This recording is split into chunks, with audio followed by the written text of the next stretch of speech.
We are delighted that all of you are with us today for our Bible class.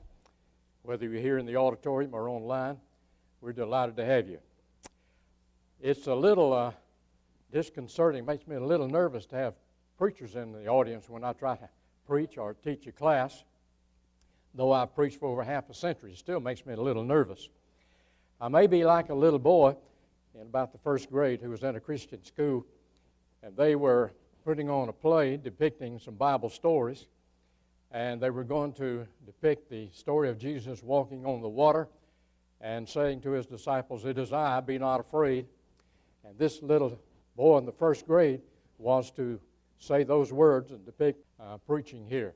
I'll tell you, I don't know of a congregation anywhere that has the quality of the preaching staff that we have here with Scott and David. Both of them are great Bible teachers and Bible scholars, good sound men in the faith, and excellent pulpit preachers as well. And today I feel a little bit like an hors d'oeuvre. You know what an hors d'oeuvre is. Something that's not very big, not very filling, but you have before the main course. Now, I'm the hors d'oeuvre.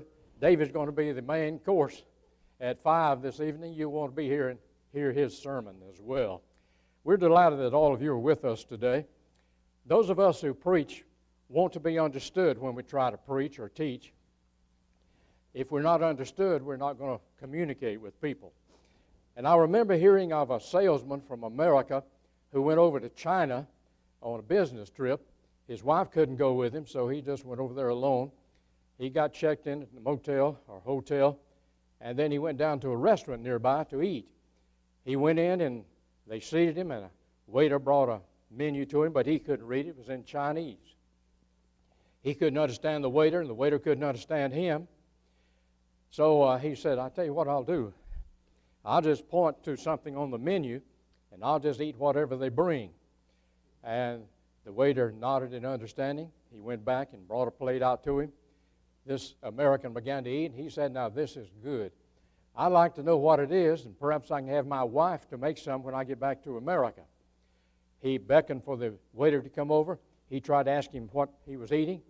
He couldn't understand the waiter, and the waiter couldn't understand him. Finally, he said, "You know, it tastes like duck. I think I'll just point to it and make it sound like a duck, and maybe he'll understand I'm asking, what am I eating?" He pointed to it and said, "Quack, quack." And the waiter nodded in understanding, shook his head this way, pointed to the meat, and said, "Meow, meow." You see, we have to understand each other if we're going to communicate. And that was true with Christ as well. He wanted to make sure that people were understanding what he was trying to say. And we look back with interest, great interest, to his parables, and he used them quite often. He was a master teacher, and he could tell parables and use other figures of speech and illustrations so people could understand what he was saying. Now, understand the word parable is from the Greek words parabole, and they gave it this English spelling, and it became parable in English to us. And the word parable means to lay down by the side of. When he was teaching some lesson and they didn't understand it, he would lay it down and put an illustration down beside it that they did understand, and he showed the similarities between the two. So a parable is an illustration, and Jesus used it to convey great spiritual truths. The same thing is true in the Old Testament period.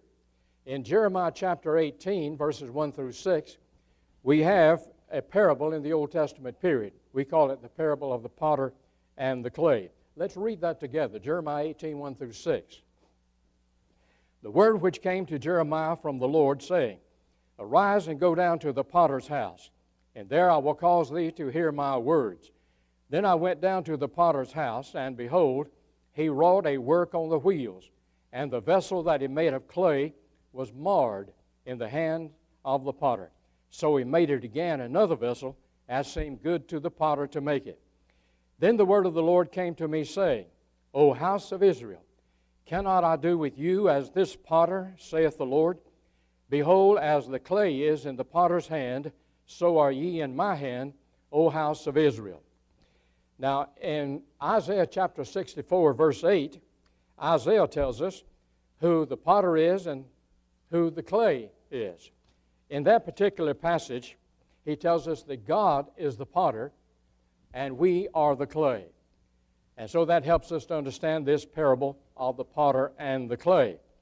Now, I'd like for you to use your imagination for a minute. I'd like for you to imagine this scene that Jeremiah has in mind when he painted this picture. I see a little building, not particularly imposing, but somewhat larger than a dwelling.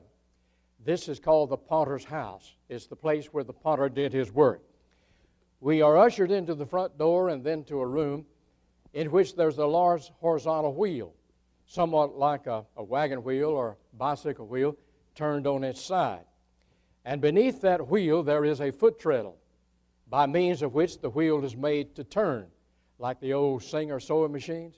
There's one sitting in my garage right now like that, an old Singer pedal sewing machine that belonged to Scott's grandmother. Some of you perhaps are old enough to remember those. Well, this man had a foot treadle, and he'd press it to make the wheel turn. And there'd be a little bowl of water next to him. He'd use that water to wet that clay and keep it pliable and soft so he could shape and mold it. Here he stands, turning that wheel around hundreds of times in the course of a day as he shaped and molded the constantly turning clay. Now, I'd like for us to get that picture and let's see what he's trying to tell us in that parable. Over to one side is his stock of materials, his clay. Now, the clay is of several different colors and of several different densities and textures, and it is somewhat like Play-Doh. Do you remember Play-Doh that we used to buy for our children? Maybe some of us are young enough to have used it. I believe after the first 30 years or so, 25 million cans of Play-Doh had been sold. And if you remember that, you know something about the clay that this potter uses.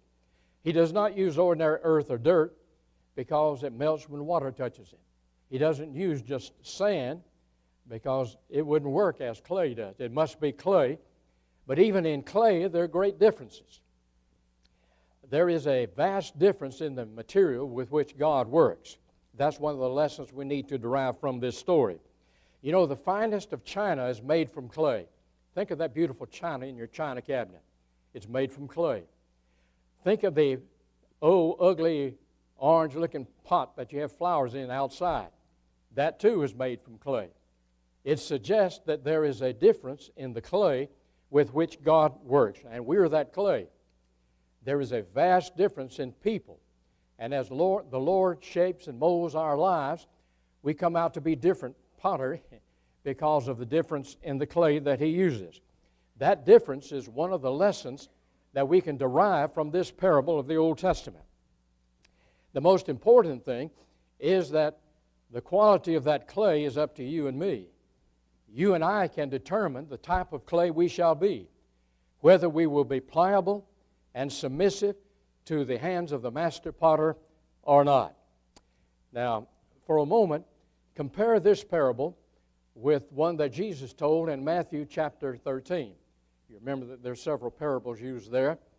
We call this one the parable of the sower, verse 8 beginning. I think it would be better called the parable of the souls, because that's where Jesus placed the emphasis. He was talking about different types of soul, and He applies it to human hearts. There are different types of human hearts. He said, as the sower went forth to sow, some seed fell by the wayside, or on the wayside soil. And it was hardened. It was a walkway, and the seed couldn't penetrate the soil, and the birds came and carried it away. In the application, Jesus is saying, there are hearts like that. Hearts that are hardened, and the Word of God can't get in. Now, I've seen soil like that. At that time, they didn't have fences to separate one's property from another. If they had a fence, they also had to have a walkway. So they didn't have a fence, they just had a walkway separating their property. It became a walkway. People walked back and forth on that particular soil, and it became hardened and packed. It'd be about like throwing some seed down on the parking lot out here. You couldn't get into the soil, you see. I've seen soil like that. When our children were young, we had a dog, and she was a cross between a collie and a shepherd, a large dog. We kept her in the backyard inside a chain link fence, and that dog would run back and forth along that fence, barking at birds and squirrels and cats and dogs and people. Constantly, she was running along that fence, and that soil became so hardened and packed that it wouldn't grow any grass. You couldn't make weeds grow on it. It was hardened and packed. There are hearts like that. The gospel sometimes is preached, and people don't allow it to get into their hearts. The hearts are hardened. The seed can't get in, can't produce fruit. And then Jesus said some of the seed fell upon stony ground. Now, sometimes we have the idea that stony ground is sand that has a lot of rocks in it, but that's not what Jesus is describing here. Stony ground was ground in which there was a large bedrock underneath with a little layer of soil on top of it, because he tells us that the seed is sown, it comes up, but because it had no deepness of earth. When the sun came out, it withered and died. Now, there are hearts like that. They may obey the gospel when they hear it, but they don't grow. They don't really let their roots down very deep. And when the first difficulty comes along, like the sun shining on that seed, when the first difficulty comes along, they quit. They give up and quit. And then Jesus said, some of the seed fell upon thorny ground. Now, this is ground in which the thorns grew. Now, if it would grow thorns, it would also grow good seed, fruit. Well, the seed came up, but the thorns choked it out. There was no room for it, and it was choked out. He says their hearts like that. When the gospel is preached, sometimes there are people who obey the gospel, but then their lives are so cluttered with things. Football, baseball, hunting, fishing, shopping, all sorts of things take up their time, and the Word of God doesn't have a chance. It chokes out the Word, and it becomes unfruitful. And then Jesus said some seed fell upon good ground, and it brought forth fruit. Came up, brought forth fruit. Some 30-fold, some 60-fold, some 100-fold. Have you ever noticed that there was a difference also in the good ground? Not just in thorny ground, stony ground, wayside soil, and good ground. There's a difference in good ground, because some brought forth 30 fruit, or fold, 60-fold, 100-fold. There's a difference in people, in good people. There are good people who produce 100-fold. There are also good people who produce 60-fold. There are good people who produce only 30-fold. It depends upon the soul. It depends upon the individual, you see. And there are great differences in people in every way. You know, today, if a man is looking for somebody in his work to do a particular job, he looks down through his ranks of employees, and he finds the person who is best suited for that particular job. He may overlook the rule of seniority and choose somebody who doesn't have as much seniority as this one because he's better suited for that work. People are all different. You know, today we have such a thing as an aptitude test. And you can take an aptitude test, and it can tell you what you're suited for, what you can do. When I was a boy, I didn't know anything about that. I don't know if we had one back then. That was back in the days of Abraham sometime. And I don't know that we even had such a thing. But if we had had an aptitude test, it might have shown that I could have gone in one of two directions. I could have become a gospel preacher, or I could have become an anesthesiologist. Now, you'll get that after a while sometime. I would have the ability to put people to sleep, you see. So I could have been a preacher or an anesthesiologist. Well, we're all different. And as God looks out over His flock, He sees that we're different. He chooses some to be elders, some to be deacons, some to be preachers, some to be Bible class teachers. And women are able to do so many things. I don't know where the church would be today without women. They have so many abilities, and they're all different. And so you see there's a difference in the materials, with which God works. Now, do you see the illustration that he's teaching here? We're all different. And the quality of the clay will determine what we become in life. All of us can yield ourselves to God, but we become different pieces of pottery. Well, first of all, we see the potter's house, his wheel, his materials. And then through a doorway, we next see into a room where there are ovens filled with fires of tremendous heat. And the clay that is molded and shaped by the potter is placed on a metal rack and pushed into the oven, and it is burned. You might wonder why he burns the clay. The purpose is twofold. Number one, it is to harden the clay. When the potter gets through shaping and molding it, it's still soft and pliable, and it would be of little use in that condition. But you can put it into the oven and cook it, and it becomes almost like a rock. It becomes hardened. It has a twofold purpose, though. It is also to test the clay. If the clay is inferior, if it is not what it ought to be, when it is subjected to that tremendous heat, it may crumble and break apart. So the fires are necessary in that oven. And the same thing is true with us. When you obey the Lord, turn your life over to Him and make yourself pliable and allow Him to shape and mold you into the person that you're capable of becoming, then you're subjected to the baking ovens of life. We're subjected to heartaches, sorrows, difficulties, troubles of various sorts. And those baking ovens of life are for a twofold purpose. They are to strengthen us. And they can. If you go through it, you'll be a better person.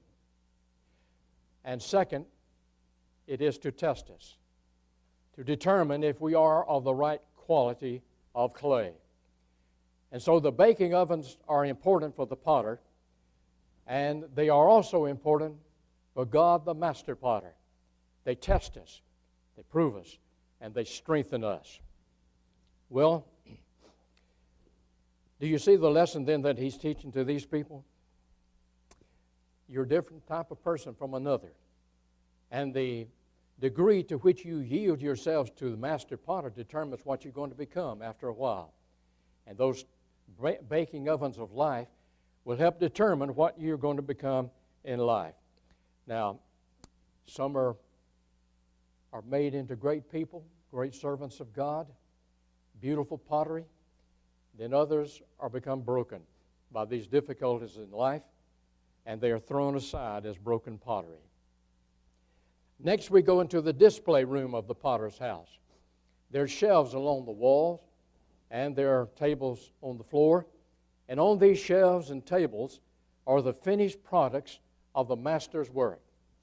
And some are beautiful beyond description, as well as useful. And some of it is not so beautiful nor useful.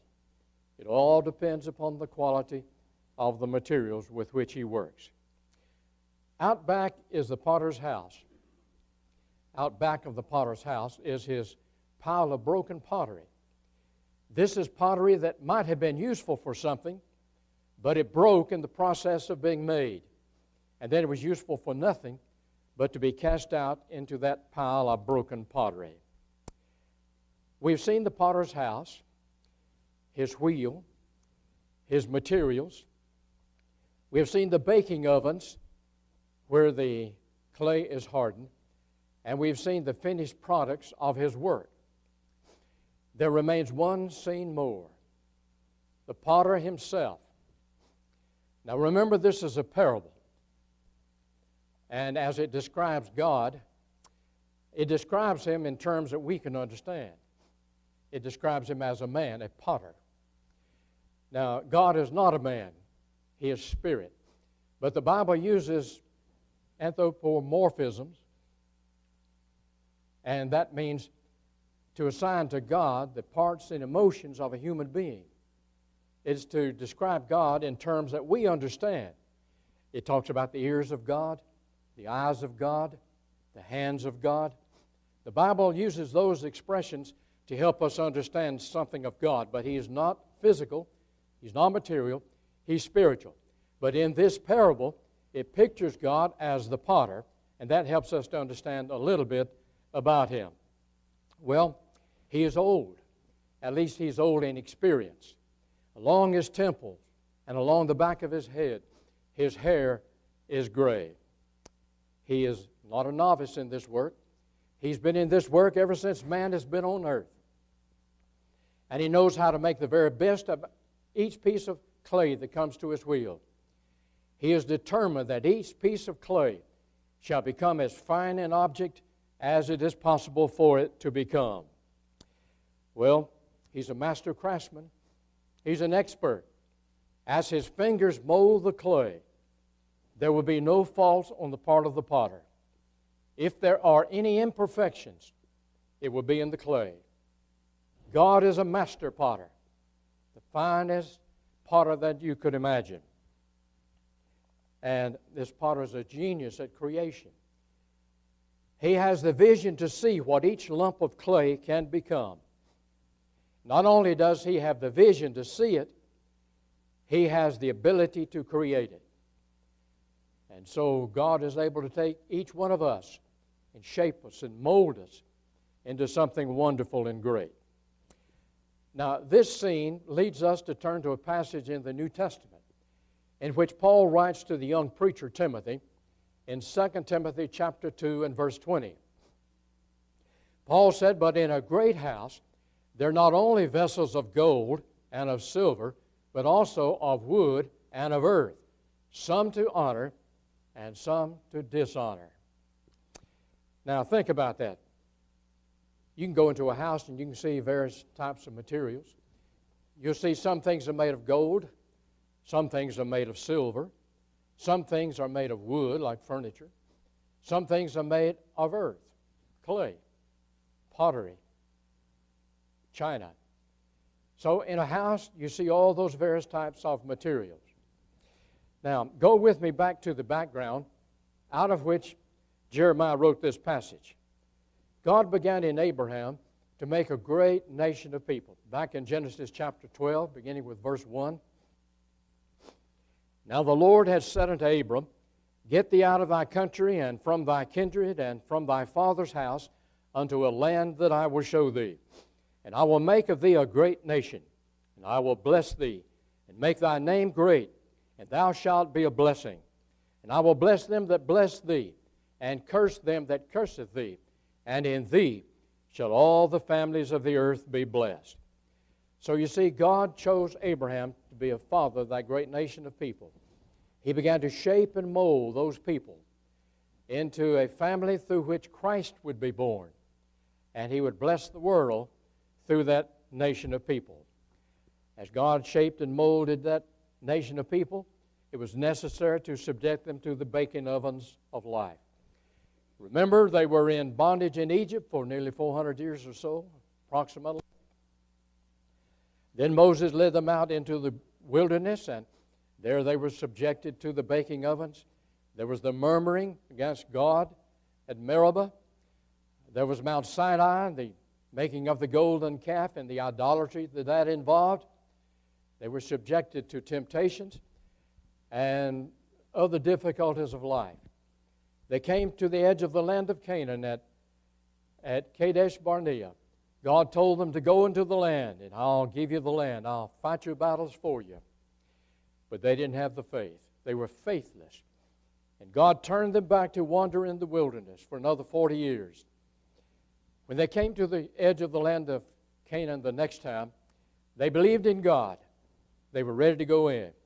They went into the land, took the land, but they departed from God, even to the point of allowing idolatry among them.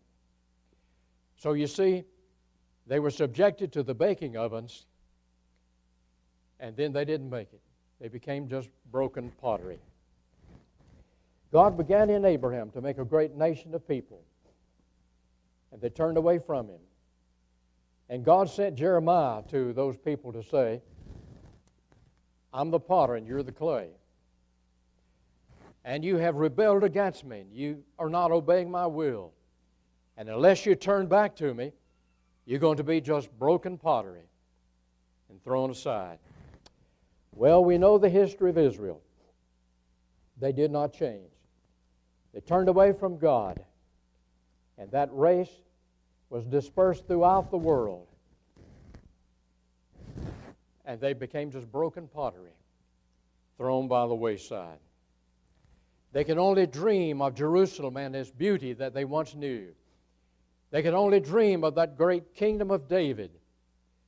And I understand that there are still some Orthodox Jews who go back to that Wailing Wall at the foot of the temple, place their heads in their hands, and they will pray for the return of God's kingdom, rejecting the teaching of Christ that He would establish a spiritual kingdom. They were looking for a reestablishment of the old earthly kingdom. They turned against God and became just broken pottery. But then think also of some individuals in that Old Testament period. Think of Samson, the strong man. We refer to him as the strongest man in the Bible. He was a giant of a man, at least a giant in strength. The enemies of God's people feared his great physical strength, but they despised his weakness of character. You remember that Samson pulled the pillars from underneath that great amphitheater, and the people there died. Samson himself died in rebellion to God, just broken pottery. And then think of King Saul, first king of Israel. What a man. Great ability, stood head and shoulders above other people. He was a man of great strength and ability. What a piece of clay he appeared to be. You would think that God would be able to shape and mold him into something wonderful and great. But King Saul turned against the Lord.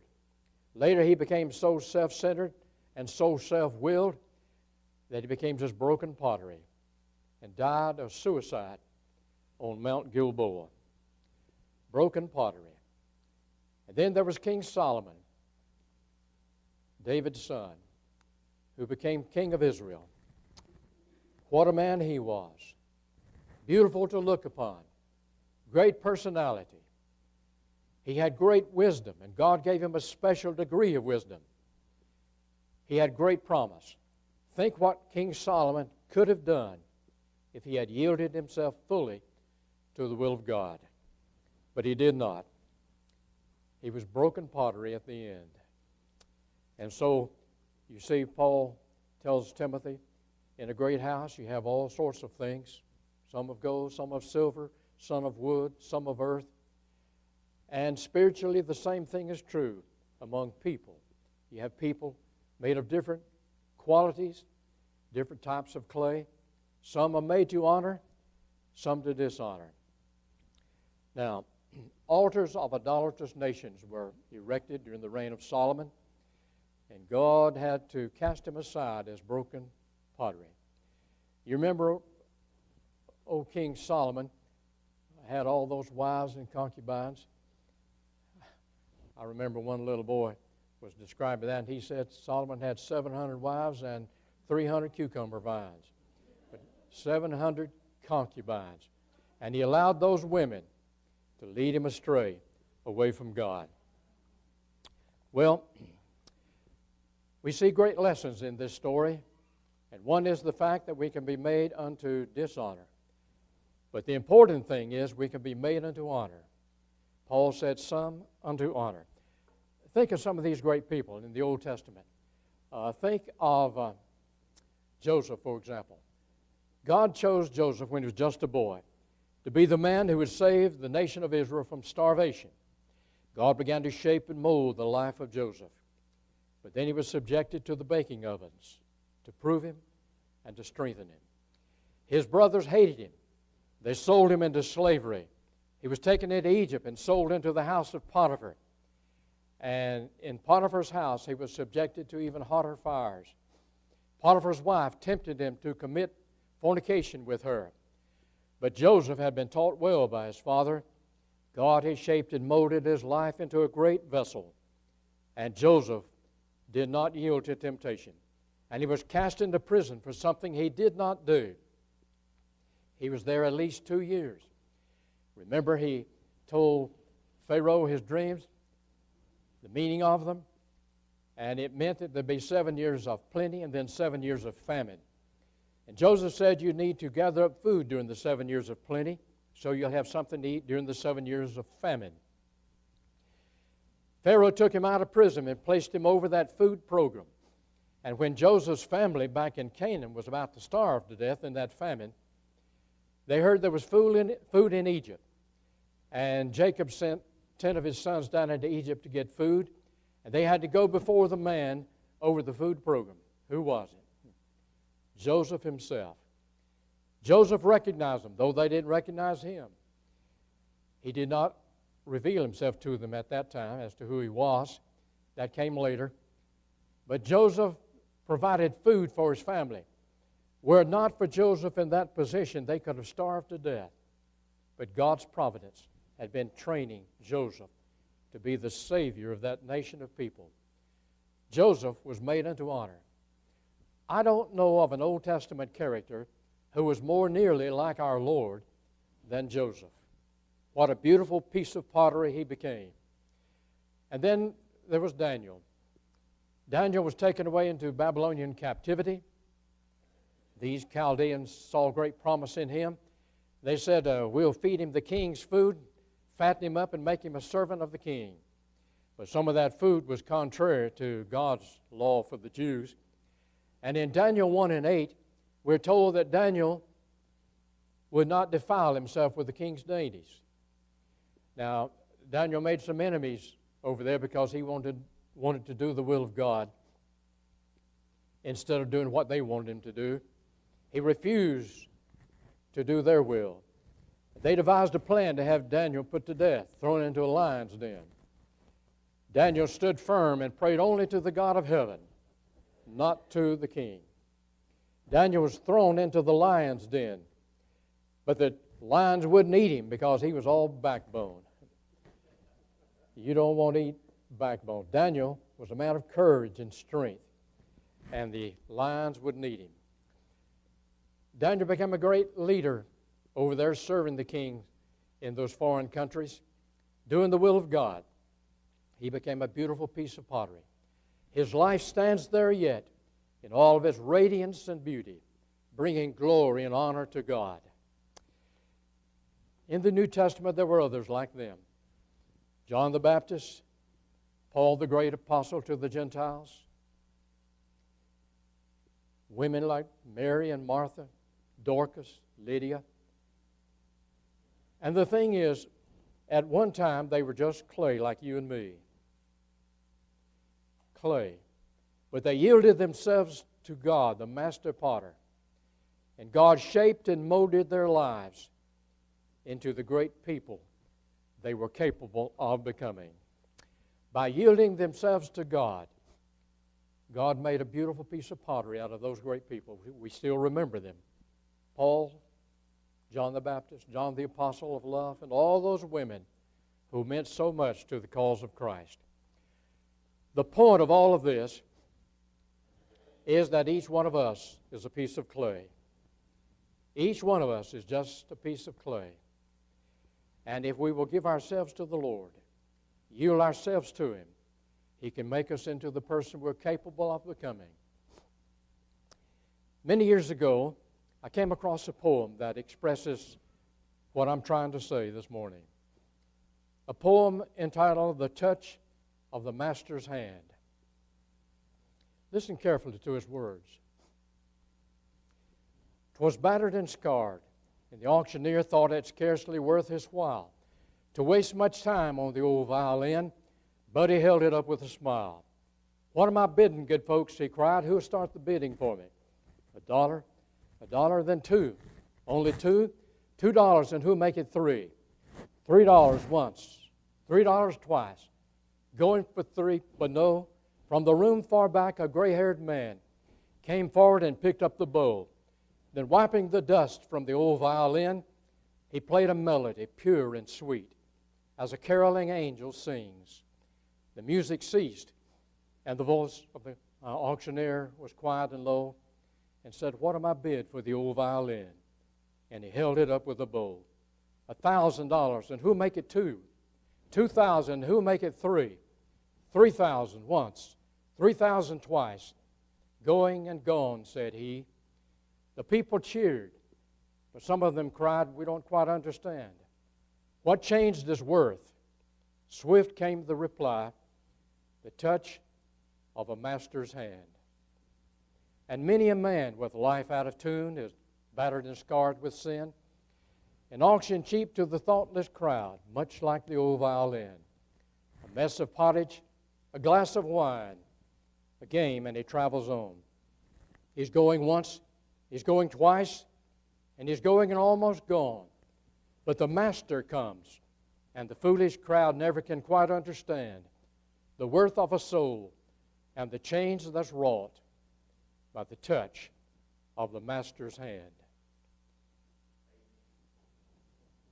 You know, that's only a poem, but I think it indicates how that God, the master potter, can take those of us weak, sinful creatures that we are and mold us and make us into something wonderful and great.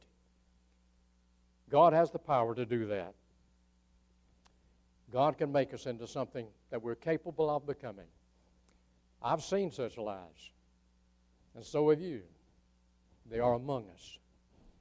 They're an inspiration to us, to the rest of us, to yield ourselves to God, the master potter, and allow Him to make us into wonderful pieces of pottery.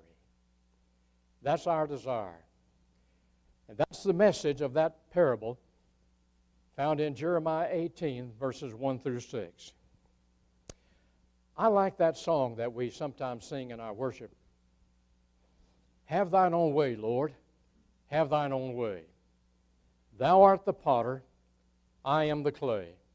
Mold me and make me after thy will, while I am waiting, yielded and still. There's another song that is entitled, Let Him Have His Way with Thee.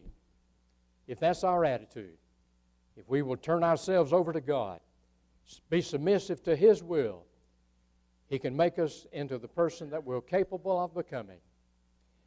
And one day life is over, and a life is held up for all to see. A preacher describes the life you've lived, the good things you've done, how you've served God. May they be able to say, what a beautiful piece of pottery. What a wonderful potter. May they be able to bring glory and honor to God. Isn't that what Jesus said to do in Matthew 5:16? Let your light so shine before men that they may see your good works and glorify your Father which is in heaven. I want to encourage all of us to do that.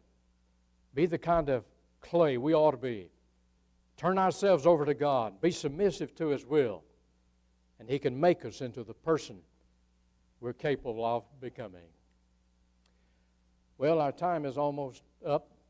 I wonder if any of you have any comments you'd like to say. I know I haven't given you an opportunity to say anything. Do you have anything you'd like to add? I appreciate the fact that you've been here. I appreciate the way you've listened. You've encouraged me by the way you've listened.